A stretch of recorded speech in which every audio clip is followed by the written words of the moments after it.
Welcome to the Lindsay Hadley Podcast show. I'm coming to you from the North Shore of Oahu, where weekly I interview some of the world's most inspiring people from business, philanthropy, and entertainment. I love collecting humans, and these are some of my favorites I've found along the way. This podcast is brought to us by Capita Financial Network. Do you need help with the next steps of your financial plan? Think Capita. Capita is a financial network built around you.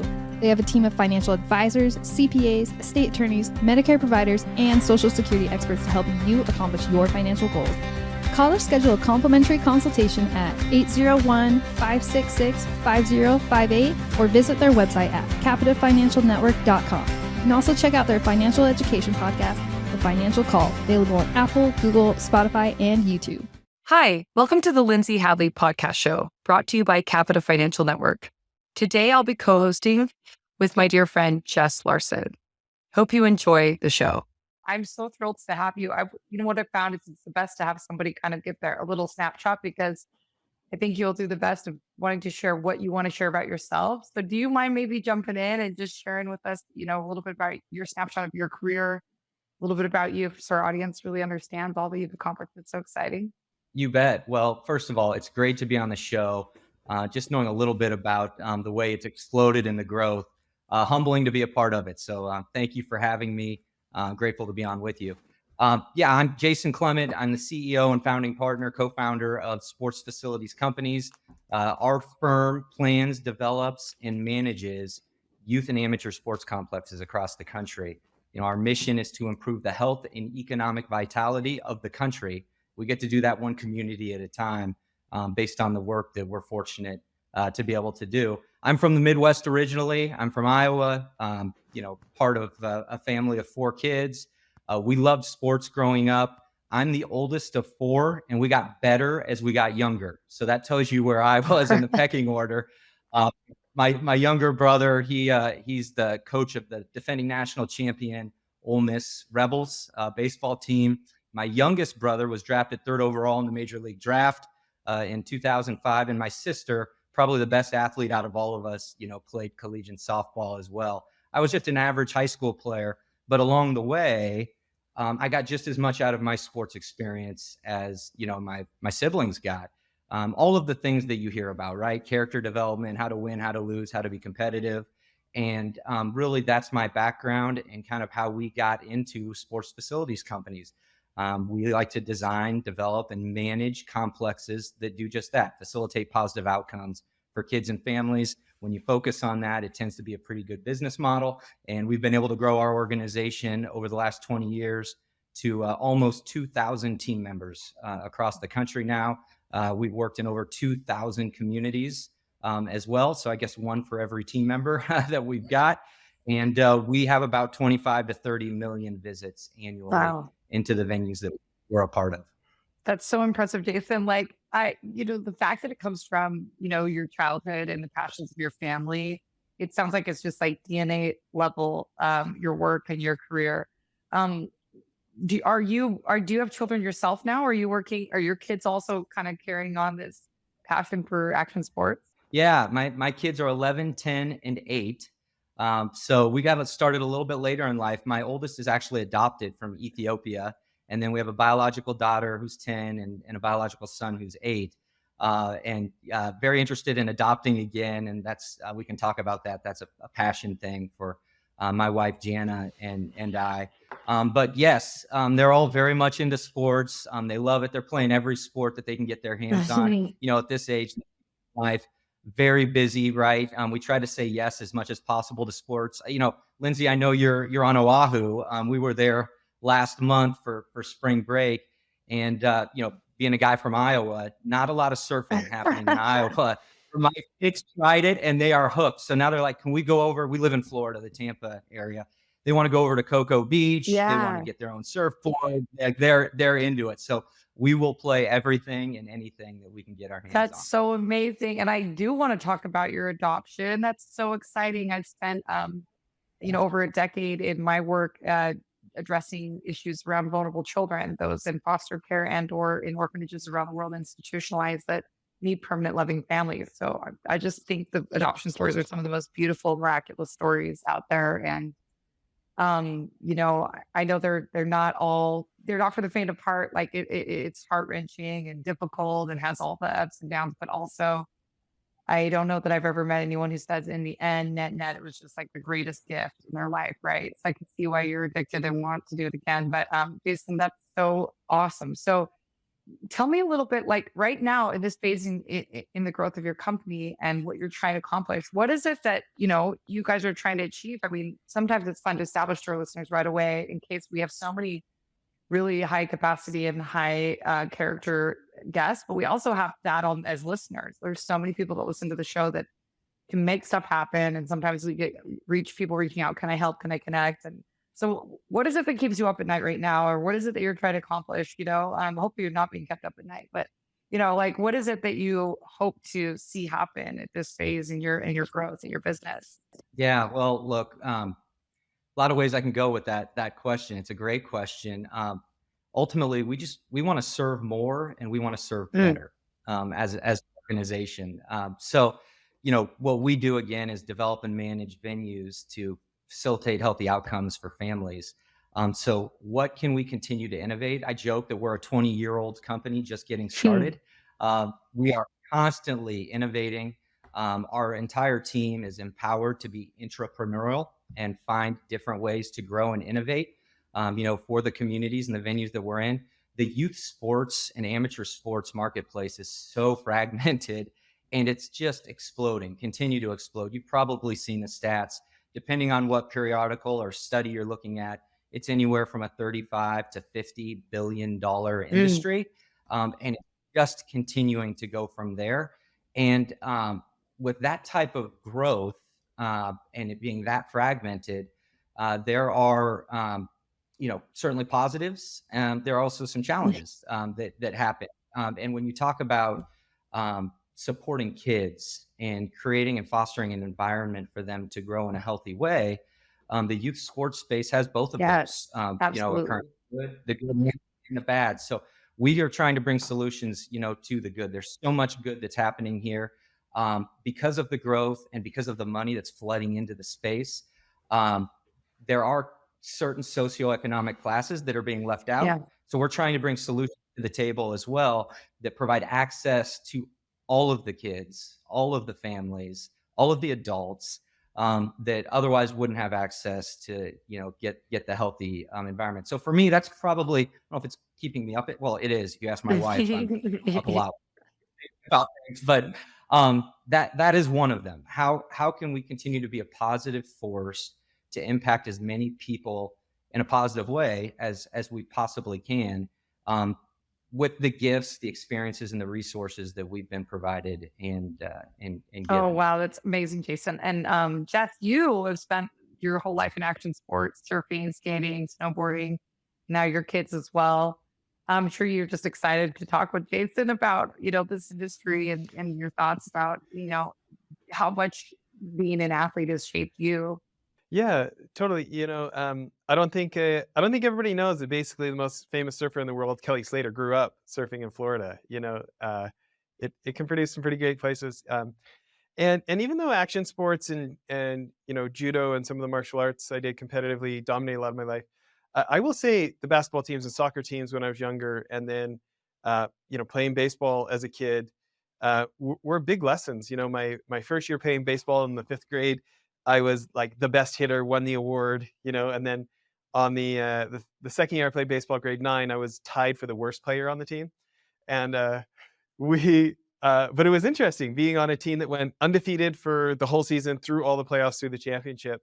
And it was definitely a different experience. I've quoted a whole bunch of times on this show, like my baseball coach, I think, basically let me stay on the team in the 9th grade out of pity, we've got enough slots, we don't even have to let him play, like he can stay on, right? But he did take me aside, after tryouts, me and this other kid, and said, hey guys, I'm not sure this is really the right team for you. If you're willing to come give 110%, you can be on the team.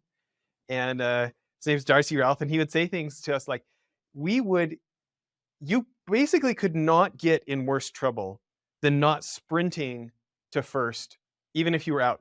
If you were out and the ump had said you're out, doesn't matter.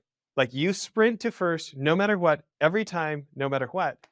And it is crazy how, like, me as tied for the worst player on the team, got on base multiple times by sprinting out of, like, basically like fear from my coach. Okay, sprinting no matter what. And I see that so much in business of people giving up, like giving up because they're concerned they might have lost before actually being out. And like, so many unforced errors and things ended up with me being safe when I should have been out, and happened on our team over and over. Um, and that type of like take responsibility. Like, I cannot, nothing I do makes a difference of whether that first baseman's going to catch the ball or not, right? But what I can control is that I sprint my guts out all the way to first. And sometimes that's going to work out for me, and sometimes it's not, right? So I want to talk about how that's just one of my baseball lessons. I know you've got lessons from all sorts of sports, and I'd love to hear one. Specifically, thinking about scale and size. Do I understand you guys worked on like $15 billion worth of developments? Is that math completely wrong, or do you want to tell us about that? Yeah, no, that's right. We have, and interesting right now, we're in the planning, feasibility, modeling, pro forma stage for over $1.5 billion just right now that our team's working on. Actually in construction and in development right now, almost $1 billion, just shy of $1 billion of new projects coming out of the ground as we speak. And then we're managing 45 properties across the country where, as I mentioned, 25 to 30 million visits, over $100 million in revenue flowing through there, and a lot of lives, being impacted as well. So, we find that when you take those lessons that you learn from sport, right? Attitude, effort, how to win, how to lose, character development, and you apply them in business. And I would guess you have a lot of podcast listeners who've had similar experiences who can point to how they learned to fail and come back from it. And, adversity and perseverance has been a big part of at least the foundation to what they've been a part of and been fortunate to be a part of. How to be a good teammate, right? That's like, there's so many great lessons in sport, how to be a great teammate. And then also whether it's, jiu-jitsu or surfing or even baseball, right? There's a wrestling, there's a one-on-one component too, where there's accountability. I'm either showing up or I'm not. And all of that translates into baseball or into business, excuse me. And that's the beauty of it. I mean, the one interview question that I ask every interview, and I think every one of our 2,000 team members would have an answer for this if you were to ask them, is what has sport meant to you? And we don't look for, I'm a Patriots fan or I'm a Bucks fan or anything like that. We look for what has sport meant to you and how has that been foundational to the person that you are today. And you have a story, clearly heard part of it there. Lindsay, I know you've got a story because we've talked a little bit as well. Like we all do. And when the mission is that personal and you can apply those principles to business and you have a heart for service and accountability and those sorts of things, be strategic, you need to work hard.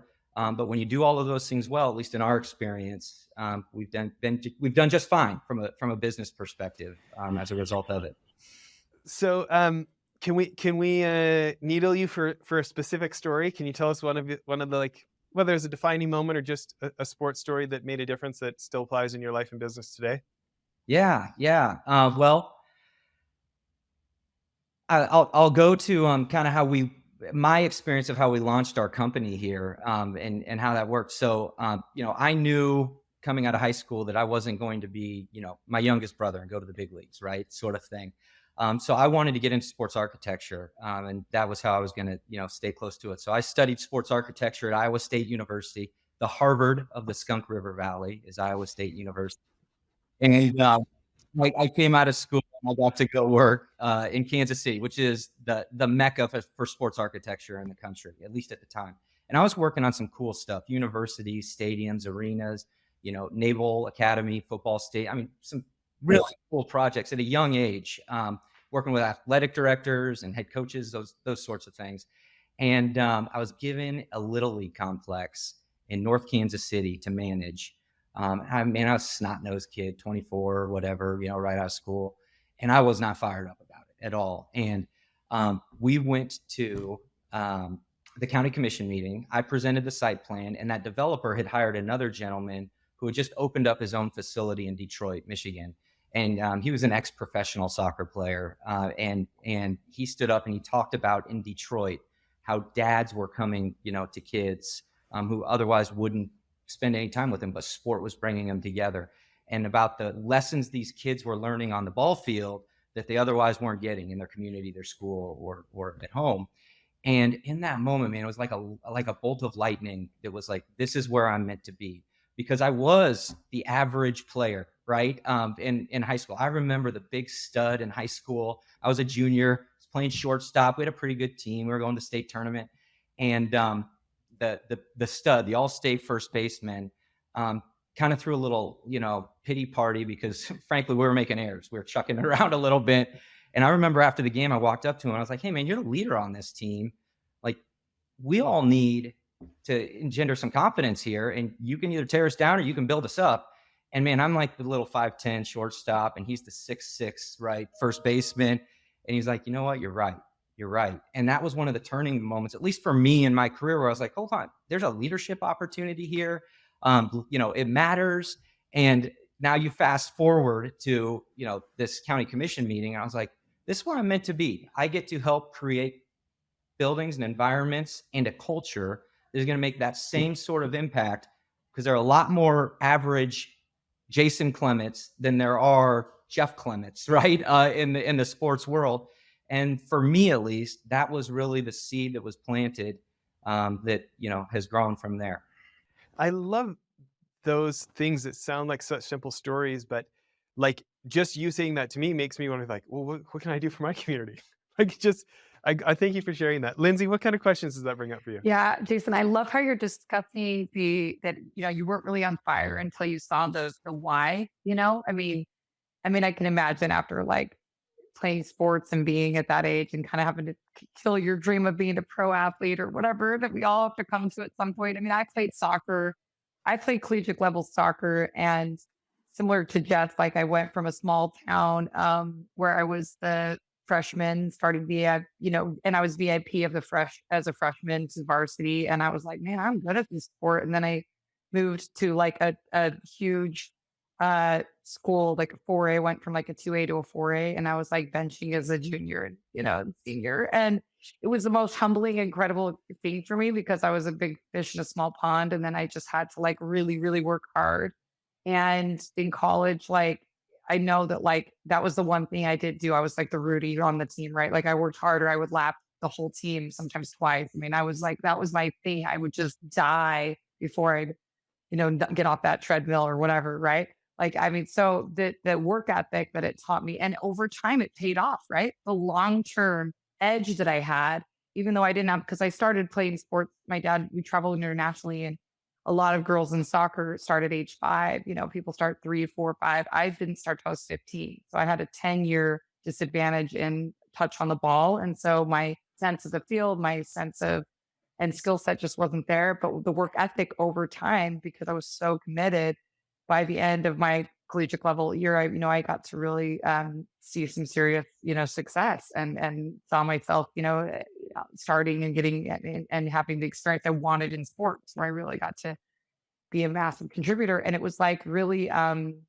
interesting how people noticed it. People noticed it, that like I'm the starter and this bench warmer is just putting me to shame in terms of like any minute on the field or off the field in terms of the energy, and I remember that affected the psyche of the whole team. So you can be a leader even when you're not actually up front, and that's so true about business and life. Like you could absolutely be like, hey, I'm not the one that controls the budget. I'm not the one that has the microphone, but can I lead in my respective element? And I think that that's just true interpersonally in life. Like we can't always control everyone around me, our environment. We can't control all of, external outputs, but we can always control our internal world, and we can always, kind of emulate like the change we want to see in our environment. And so I love what you're talking about. So as you've been going along, what is it that is your, what is it that's your biggest like advantage and success in building your business? Like, what was it? Is it your, I mean, you're probably not going to say this because you're a humble guy, but like, was it your leadership style, the way you thought about the market? Is it, the caliber of people? I'm sure a combination of things, but if you had to say like your secret sauce and growing your business to this meteoric success, like what is it that, what was it that you think you had an advantage in? Well, if it's about me personally, Lindsay, you just nailed it. For me, it's preparation, and I'm not gonna get outworked, by anybody, and lessons that you learned, right, from your soccer career. And so I'd say for me, that's it. But for us organizationally, it's our people. We talk about winning with people all the time, and we have the best in the business.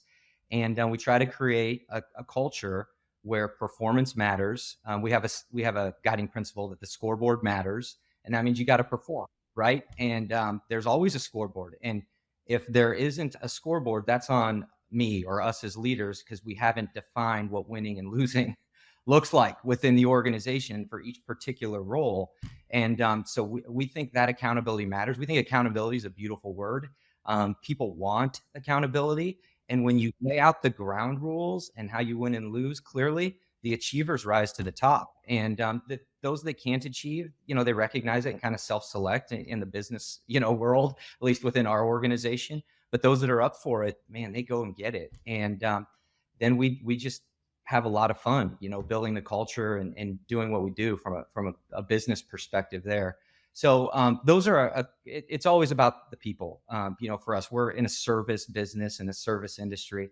So how do we set the infrastructure and the processes, the goals and whatnot to provide guardrails and guidelines for people, and then let them, we call it playing jazz. Then you get to play jazz within those guardrails. And it's amazing what good people do. And how when they take accountability and in leadership and they're empowered to be great, our team just tends to be great, build good relationships with one another, be good teammates, and go crush it. And really, that's what our team does. And it doesn't hurt also that we're in this industry that's just exploding. Lindsay, what you just mentioned about your sports experience, that is what I believe why so many parents want their kids into the sports ecosystem. It's not for the scholarship, although that's what a lot of people think. And look, that is a motivating factor for some families. But I think more parents are like me, at least, to say, hey, look, I want my kids to reach whatever their potential is. So don't get me wrong, but I want them to get the life lessons, the lessons that you learned that have made you successful, both in your philanthropic service career, as well as your capitalistic career as well. And those are the lessons from a sports experience. How you work with people, how you interact, how you gain trust, how you communicate. I guarantee you, who are the NBA teams, that are winning right now? I mean, pick any of them. Back in the day when it was the Spurs, I guarantee you, Coach Popovich wasn't in the locker room saying, "Hey, would you please walk on eggshells and do this?" No, he was communicating directly. Here's what you need to do. Go win the game. And those are the experiences I think most parents want their kids to get and make it fun, make it enjoyable. And that's why it's exploding so much across the country right now. And frankly, the demand of good, healthy sports experiences is outpacing the supply right now. And that is why there's such an opportunity, a business opportunity in our space. And if you're serving well and you've got the right heart, I don't mean to say we've had success just because we happen to be lucky in the right industry. There's a proverb, right? Good planning and hard work equals success. That's what we try to do. Put the good plan in place, work hard to execute on it. And, this happens. I love that you touched on good planning, because that is so true. Because even though, I talked about my work ethic and I think I definitely carry that today. I have no problem giving myself that credit. I'm a workhorse, but like, I haven't always had the best planning, Jason. I mean, it hasn't always worked out. So, as I've learned more about, just understanding better concepts. And of course, as you go along, if you're hardworking, then one of the things that's the hardest work to do is to admit when we're wrong and to pivot, to say that was a bad idea and I'm off base, or I've got to drop my ego here, or I've got this blind spot, or I got to replace. Like, that's some of the hardest internal work you could ever do. And, I think that that's what sports taught me, is to push through pain, right? And some of the biggest pain is the psychological pain that we deal with as leaders and professionals and entrepreneurs and human beings. And so, it's fascinating to me that you're seeing that there's a greater, I mean, it makes sense to me. I live here, as we mentioned, in Hawaii, and the sports community, like football is like key here. Like my son goes to Kahuku High School. I had the opportunity just recently interview Manti Te'o's from here on stage at a conference in Utah. Yeah. Incredible athletes. I mean, bless my little 13-year-old's heart, because these are like grown men that are like going to school with him, and he's from dude. He's an average size 13-year-old next to these Polynesian, like Greek gods. They're like, it's like I have no chance. So the sports, unless you're like going pro, it's kind of not there. And then they don't have a lot of extracurricular stuff here. It's just not that organized and not that big of a priority in the community. But the individual sports like surfing and skating are massive, and everybody does that. And it's such a different skill set. I'm still seeing, I did some individual sports for sure, but I much more did team sports.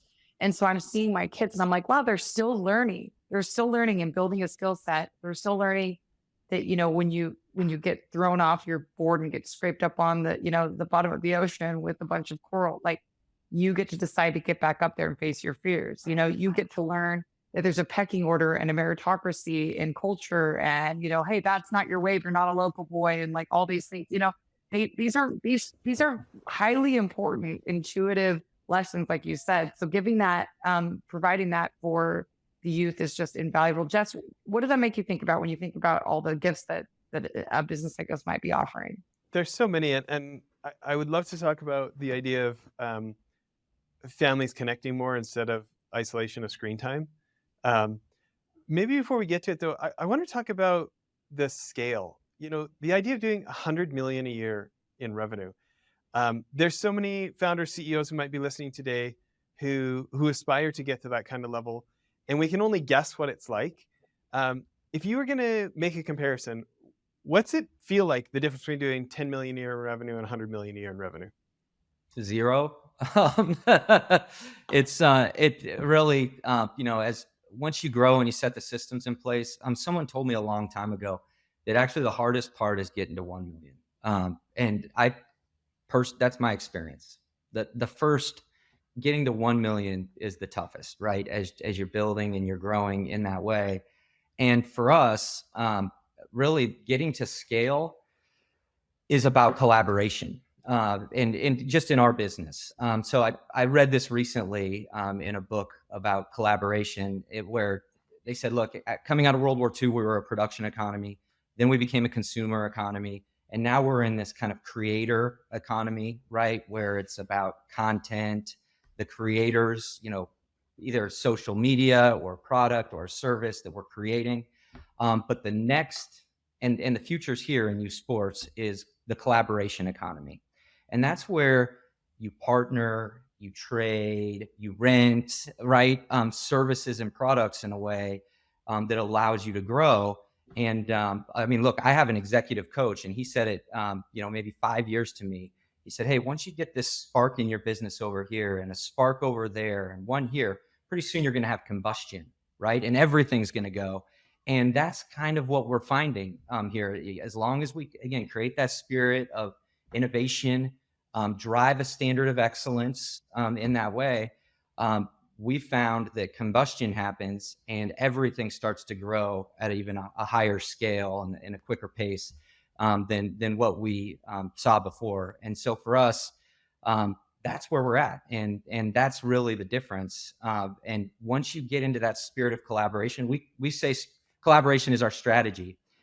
Local government has been a big collaborator for us because of this boom in youth sports and the sports tourism of bringing visitors to all these communities where they're spending money, they're staying in hotel rooms, sales taxes going up. It spurs additional economic growth and commercial development, which just increases more property taxes, right, for those communities that are having success.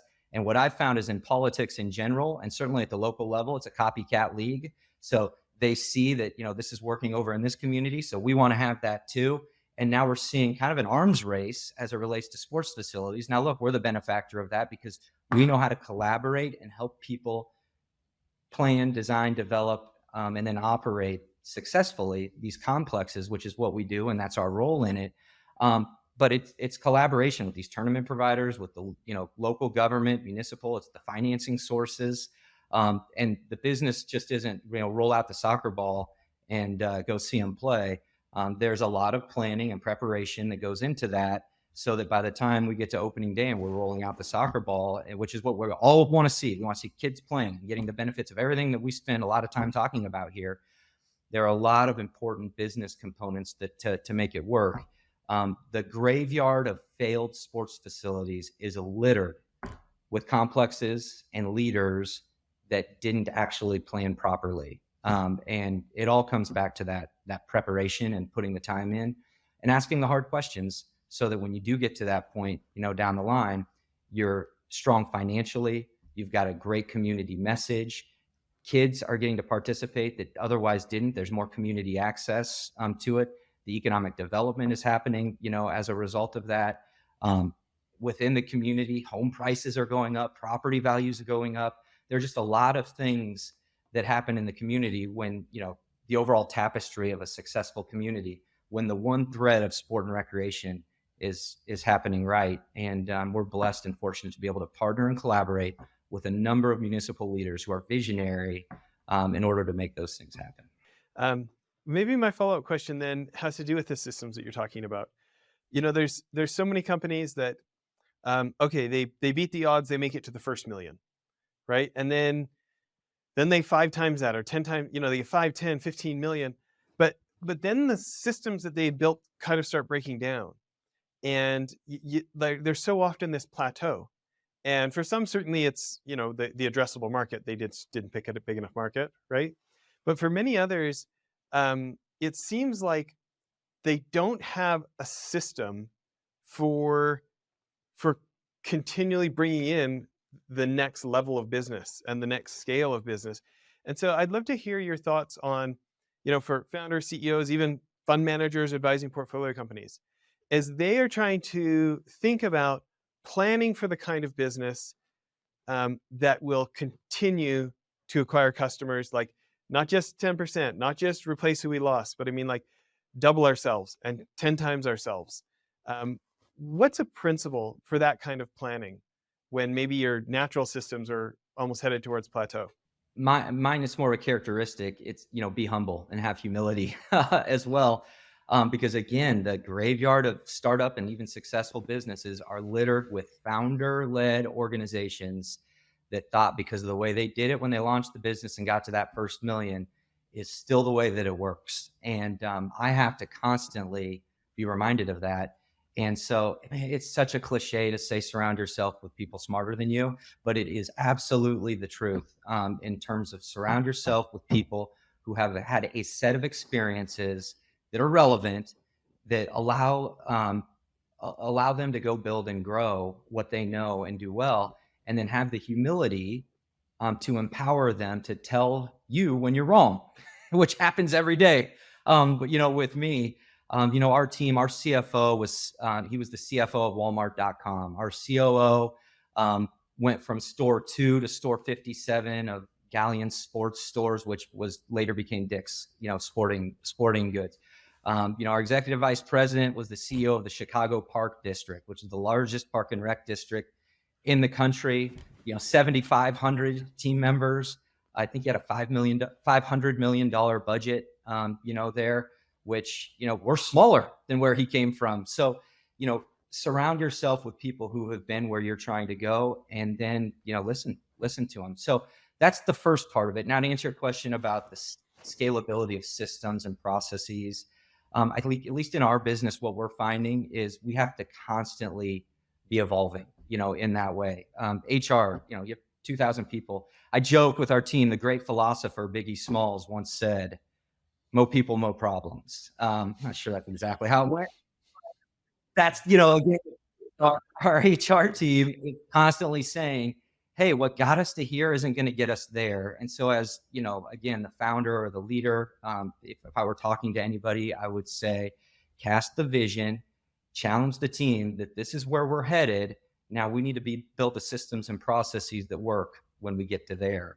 And then build an infrastructure around the planning, Lindsay, to our point earlier, the planning and the execution of that plan, so that you can be as efficient, as effective as possible to get there. We don't need to meet to death on it, but we do want to have regular check-ins and, track against that plan as we get there. So I hope I answered that question, but those are the things that come to mind, at least along our journey. And by the way, we're still figuring it out. All those things we're still figuring out. I'm sure our team would listen to me and be like, hey, yeah, you can get a little better at all those things, Jason. And that's the truth. I can. Well, I know you called it cliche advice, but I don't think it is, because I don't think most of us are doing it. Like, as you're sitting there talking, I'm saying, yeah, what's my plan to upgrade my advisors? Like, at what levels am I telling myself that I can afford somebody who's come from a much bigger version of what we're doing, that we're going to be able to afford the kind of compensation to bring them in, and what would I be willing to give up in order to get that person who is legitimately more experienced than us onto the team. Yeah, the investments, to your point on that, it's so easy to get in the rut of, EBITDA and performance, and, we're going to spend more on this person or that initiative or that marketing campaign. But I know when I shifted to think about those things as less of an expense and more of an investment, planting seeds for what the goal and vision is for 2, 3, 5, 10 years from now, that completely changed my mindset, and also how we follow through and are accountable to those spends. And that's exactly right. Who am I investing in? What team members are not around the table? And what do I need to spend to get them here, so that we can plant those seeds for the harvest that's going to be coming 3, 5, 10 years from now? I mean, well said. Oh, I love that, Jason. I think, as I'm listening here, like, you have 2,000 employees. Is that right? Mm-hmm. Yeah. I mean, that's a lot of people to be responsible for. Do you, what is it you've learned as you guys are building this company, like, in terms of building culture? Because, I mean, it sounds like you've got a really good eye for talent. You mentioned some of this leadership that you've got involved in their rap sheet. It's very clear you're able to attract and retain talent. But what is it about? What can you share as a leader when you're building culture? I mean, I know that culture is king, right? Like, we say this, and it's really true. Like, in my experience, I currently work for Capital Financial Network, and it's a registered investment agency. And it's probably the best culture I've ever been a part of in terms of a company. Like, the generosity of spirit, the way that the leadership just champions people. But it's not platitudes or like, wait, good job. It's not. You can feel the depth of sincerity of their gratitude for each other. And there's so much differential energy and kind of acknowledging each other that it just makes you want to look outside yourself and see what is everybody else doing, because I'm getting so much praise and it's appreciation and a recognition, but yet tons of accountability, right? Like, tons of like, hey, and hard conversations had with so much care, so much tenderness, but also directness and fortitude. That just makes you feel safe.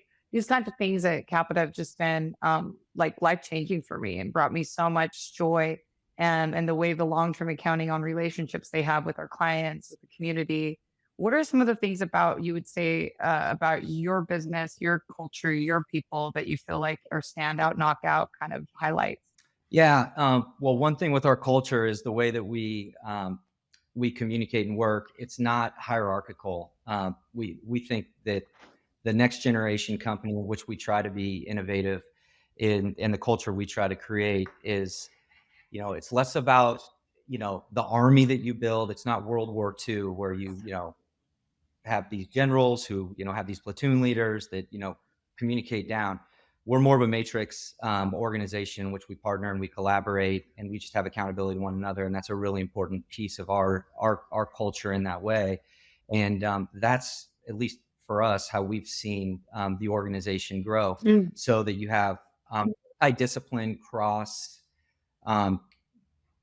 cross-discipline and department accountability in the way that we work. So as an example, practically, our general manager over a venue underneath has, marketing, HR, finance, programming, sales, all of those things.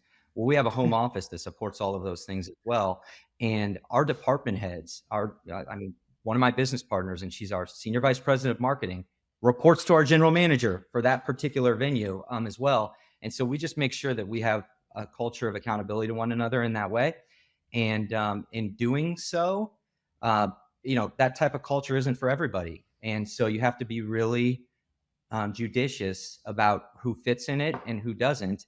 And you have to have a quick eye for that and, make the changes when it's not working out, because one misfit doesn't mean they're a bad person, but one misfit culturally can have ripple effects negatively, throughout the organization. I would say that, early on, I probably held on to more people than I should have within our organization out of a sense of loyalty and trying to do the right thing and develop people that ultimately probably set us back and stunted our growth a little bit, just because it was a misalignment culturally for us as we continue to grow. From being so adept in the weeds of the day-to-day of the sports vertical, youth sports and community sports offerings, what is it you're seeing that are kind of innovations or that are on the horizon in terms of technology or new ways to think about it, and what are the needs? Like, what are you like, man, if somebody could solve this problem? Like, for example, one thing that annoys the heck out of me as a parent is the registration process. Like, that should be a uniform and never do it once. Don't ever deal with this again. Nightmare, right? But is there anything else that like you feel like are pain points that you can see people are working to solve, or any insights about the future? You bet. So what we're looking at right now in terms of categories are inventory, which means facility spaces, and especially with the construction climate right now and the financing challenges, it's harder and harder to finance and get these projects built under budget in a way that they can perform financially. So we are innovating ways to bring more facilities and projects to the marketplace that are financed properly, so that they can be set up for success long term. So that's the inventory side. Then we have the content side. And that is the types of programming and activities that are happening inside of these venues. And that is just constantly evolving. One example is pickleball. It is exploding across the country, this sport of pickleball. And we are actively looking right now at a number of initiatives that can reach, the senior population down to kids, my kid's age and your kid's age, that can participate and play in really fun ways. So how do we get, more kids off the couch and into the venues so that they can play and participate? And they don't have to be, the traditional team sports we were talking about earlier, but they can be, the extreme sports that you can learn so much from. And they can also be unstructured play where kids just get to be creative and they get together and have fun there. So I think more of that is coming in that way. And then thirdly, the digital platform and the technology to take this unsophisticated, fragmented industry and bring it together and provide a better service. So Lindsay, you mentioned the registration process. We're actively working right now on a registration experience, I'll call it, where you get to sign up. In the meantime, I'm just going to pick, a volleyball event or a soccer event or something like that. You sign up for that tournament or that event. When the schedule comes out. With it, you get kind of a concierge service to say, hey, do you want some retail, the branded gear? Do you want to go ahead and pre-purchase your meal plan? Here, by the way, are some preferred lodging partners that will save you money when you come to the market, when you come to Oahu for this awesome tournament and event. Here's some activities that you can try out with some, partners that we have here. And you can start to, it's almost like have an agent, one-stop shop to set up your experience in a way to take the stress out of the system for, the parents and the coaches or the club of directors and whatnot. And by the way, it's great for the venue and the host city because you get to plan all of these things. You get to plan your resources properly, and then you get to over deliver, on the experience when people come in. So that digital and technology platform that just really brings all of that together, all the way through, the financing and the reporting and the accounting on the back end, and then a follow-up guest experience survey that's coming, as well. And then in sports specifically, everybody knows what's happening with professional sports down into college with the NIL investments that are happening. Well, so much of, who gets paid and who doesn't at the NIL level is, who has the social media following, right? Who has the eyeballs on their stuff. And so that's coming down to the youth market, whether we like it or not. So how do we create that experience and that platform for kids to be able to do those things in a healthy and productive way versus something else? Because you can see where that's coming. All of a sudden, kids are out for old number one. They want to just build up their social media platform. So whether you like it or not, like most things in our society, something like a sports experience, which should be so innocent and positive, it's melding with the cultural issues of the day. And those are some of the solutions and innovations that are coming here, so that we can address those in a positive way, and so that it's good for all involved. And again, from the local government and the destination perspective, who ultimately is our partner in a lot of the venues that we manage, when you bring those solutions to the table, it makes it a differentiator for that community, that government, for that facility that nobody else is talking about or thinking about. And ultimately, that's what we want to do, and that's good for business for us. That's amazing, Jason. And I just love to know, like, of all of the parts of your job, what is it that blows your hair back the most? Like, what is the most exciting? What is it that gets that, that same energy that you got when you went up to bat as a kid, or maybe do you still play baseball, by the way? You still playing, coaching, and you're probably involved with your kids now. But that amazing exhilaration of, like, where you feel kind of the excitement and the pressure and all the things. What parts about your job kind of bring you the most joy? The favorite part of my job is really just partnering and teaming with people.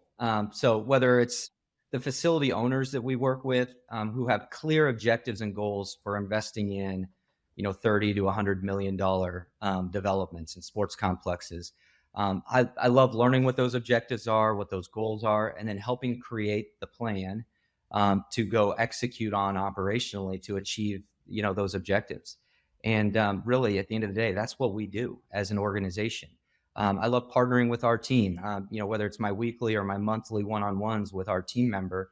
I mean, really, my job now is to say, hey, what are your top 3 priorities you're trying to accomplish with the organization? Maybe help with their thinking, along those lines, but ultimately ask them, hey, what resources can I bring to bear to help you be successful, in your role and your job? Because when they're successful, the organization's successful and I'm successful.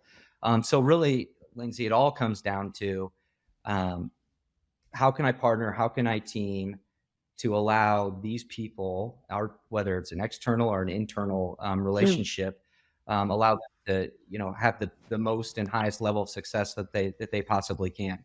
That's when we win. And I just get a lot of juice out of that, because we achieve together as a team.